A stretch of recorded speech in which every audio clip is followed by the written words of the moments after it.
I spent the first couple of days Because you have to. You can't get back. It's up and down. Try to get it. and examining what was referred to as evidence of extraterrestrial activities. I spent hours interviewing people who claimed to have had encounters. Their stories were strange, spooky, and often far from being scientifically plausible. One night when I was about 5 days into my investigation. After a tiring day of interviews and on-site sleuthing around, I was heading back to my motel. The night was eerily quiet. As I walked down a deserted road, I felt watched. Suddenly, there was a rustling sound somewhere off in the near distance. My heart pounded in response. Sweaty palms, rapid pulse, the whole shebang. I stood frozen for what felt like an eternity, trying to convince myself it was just a coyote or some other desert critter.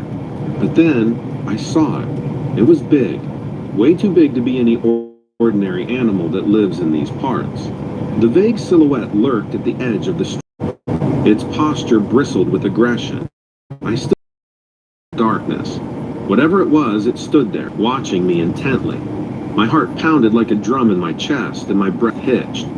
Fear, primal and raw, suggested I run, but I was frozen to the ground, unable to move. I stood transfixed, as if bound by an invisible force. Every instinct in me railed to take a step back.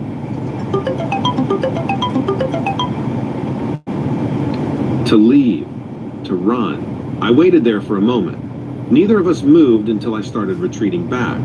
I ended up walking the rest of the way to the motel, constantly looking over my shoulder for the strange creature. My heart was still pounding hours later. A part of me knew it wasn't the last I was going to. I found myself constantly glancing around, my senses perpetually on edge. Every shadow seemed to conceal that figure I had seen. Yet I saw nothing out of the ordinary for some time. But that was all about to change. During one of my interviews with the caught my attention window, pause made my... It was entirely covered in scales, like a snake or a lizard. My breath hitched as its yellow eyes met mine. It had an uncanny dinosaur-like head, but its body was more humanoid. It might have been my hysteria, but there was more than hostility in its posture. Curiosity, perhaps? Understanding, even? As if an unseen accord passed between us, I took a step forward towards it. It did not retreat. The creature, as horrifying as it was, appeared to be sentient. While I stood there, lost in a silent exchange with God knows what, my phone buzzed. Startled, I looked away for a second. By the time I looked up, the creature, or alien, or whatever, had vanished. I searched the scrubland. It was one of those days that's just so hot, your clothes stick to you. The first step inside the sanatorium felt like stepping into a different time. Dry leaves filled the halls and birds had taken up roost in the ceilings and windowsills. The silence in the building was a character of its own. It was this ever-present thing that seemed to follow me around from room to room. This place was once a critical haven during the TB epidemic, but now it was decrepit and decaying in solitude. Walking through the deserted halls, I could almost see the hustle of patients and doctors that once filled this building. The worn-out walls, the faded wallpaper. For a while, I found a room filled with old, discarded medical equipment. The rusted bed frames, dilapidated wheelchairs, and broken bottles seemed to desperately hold on to their purpose. I remember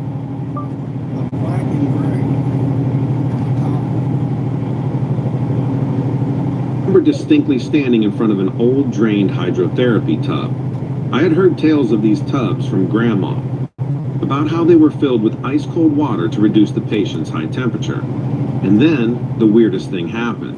As I stretched my hand to touch the tub's corroded surface, I felt a sudden chill. The room was still hot, but I felt the hair on my arms stand on end. I shook it off, blaming my nerves for running wild in such an intimidating place. But the temperature kept dropping. I kept hearing these distant sounds.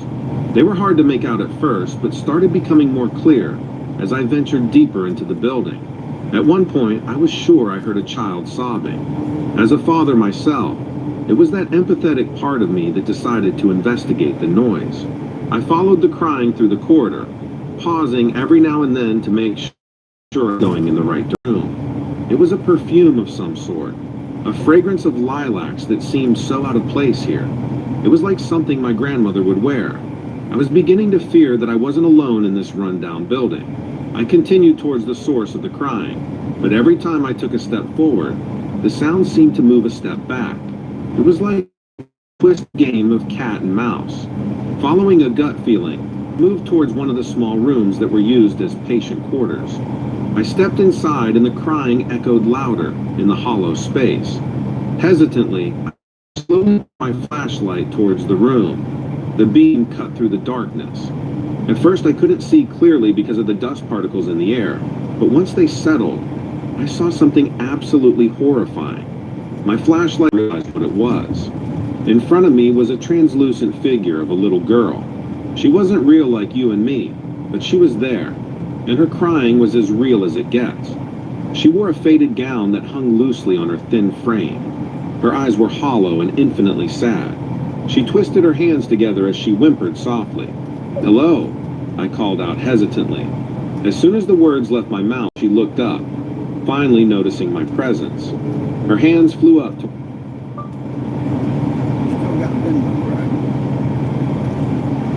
wipe her eyes. She opened her mouth as if to respond, but no words came out, and only a low moan filled the room. My legs felt like lead. I took a step towards her. Can you hear me?" I asked again. This time she nodded. The next moments were a blur of fear and adrenaline.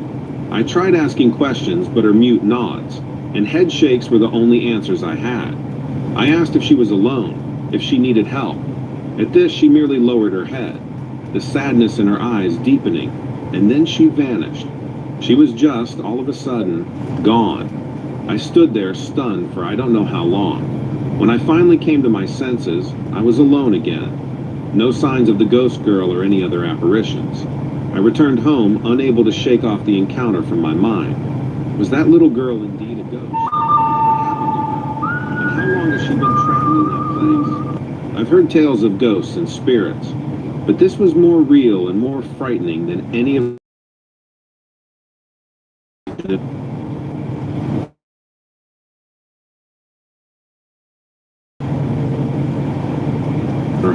still haunts me. Part of me wishes I could have helped her, or done something to ease her suffering. But the other part knows full well that there are some things you don't mess around with in this world, and the spirit world is one of them.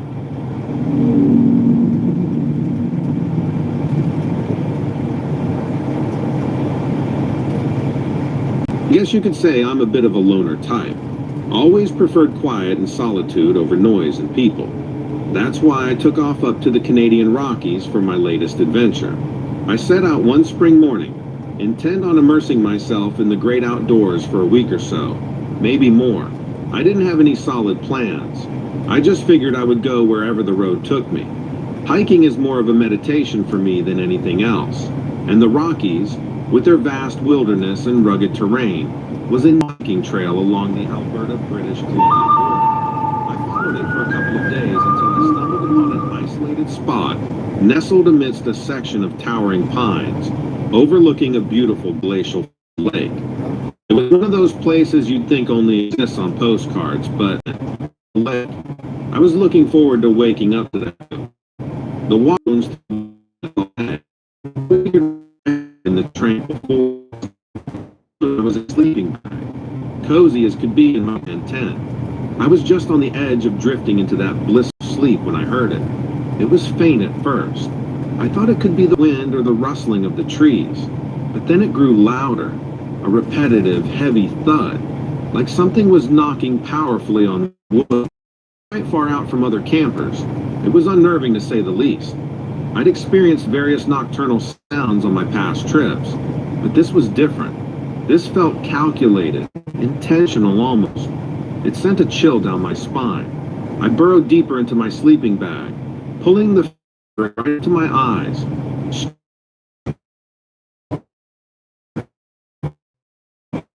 The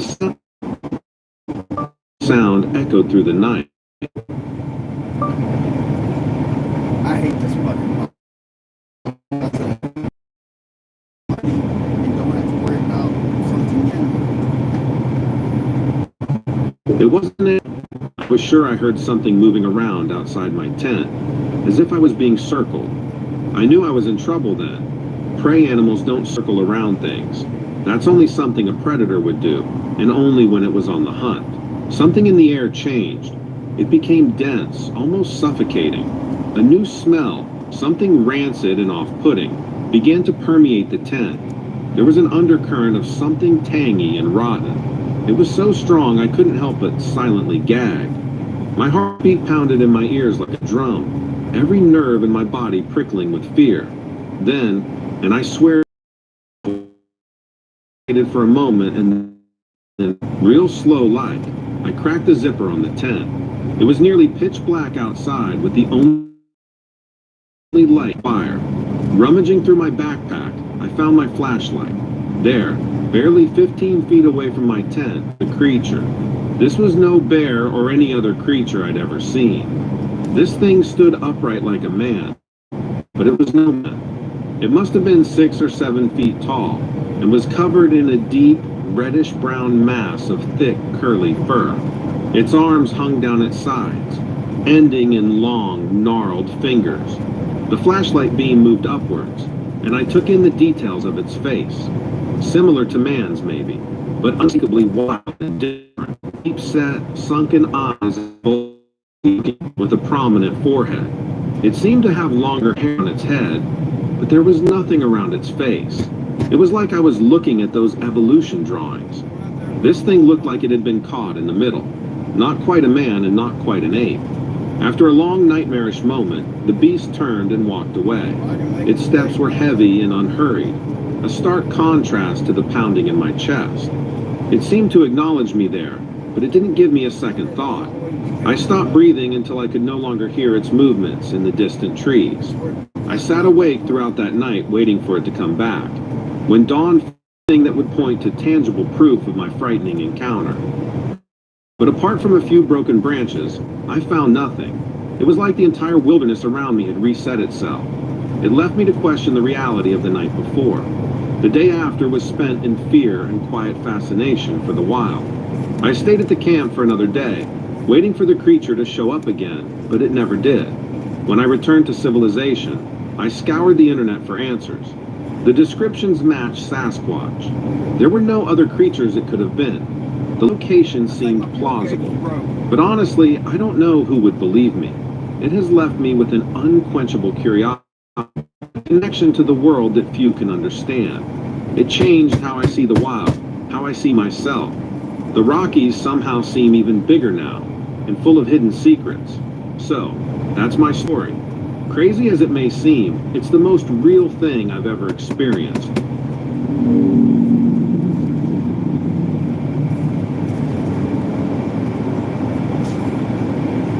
I remember the night like it was yesterday.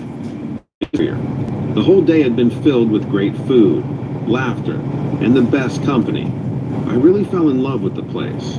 Those lakes, they're more like seas. You can stand at the edge and look across the water, and you won't see any sign of land at all. It's hard to describe unless you've been there and seen it for yourself. Those waters are absolutely colossal. We were all still on the beach when night fell around us. We were so entranced in conversation that we either didn't care or didn't notice. There's something otherworldly about Lake Superior at night, with the moonlight reflecting off its surface, and the way the waves gently lap against the shoreline. We had a bonfire going, and we showed no signs of turning in for the night. At some point, we were daring each other to go in the water. If you've never been to Superior, the water is frigid, even in the summer months. It's like jumping into a bucket of ice. I was the first to go. The moment my toes hit the water, I didn't stop me. It seemed a little less cold when I fully submerged myself, or maybe the shock. The water was still, and I could see the moon's silvery light bouncing off the water as I swam. I was lost in this serene beauty, utterly oblivious to the world around me. I swam out a ways from the beach, and suddenly I was overcome by a weird sensation of being watched. I looked around, but I couldn't see much of anything in the dark. I tried to shrug it off and continue my swim, wouldn't leave me alone. With my heart beginning to beat audibly faster, I decided to make my way back to shore. Maybe it was just the cold getting to me, or maybe... However, just as I was...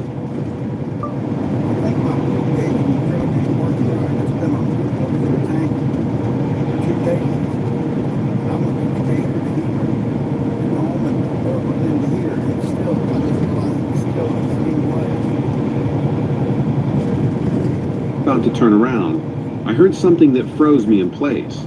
A snarl, like a dog, echoed off the water's surface. I circled around in place, trying to find the source of the noise, but I couldn't see anything. Not long after the chilling growl, a smell began to waft towards me. It was something rancid, like old rotten garbage you'd find in a city alleyway. It was so pungent it made my eyes...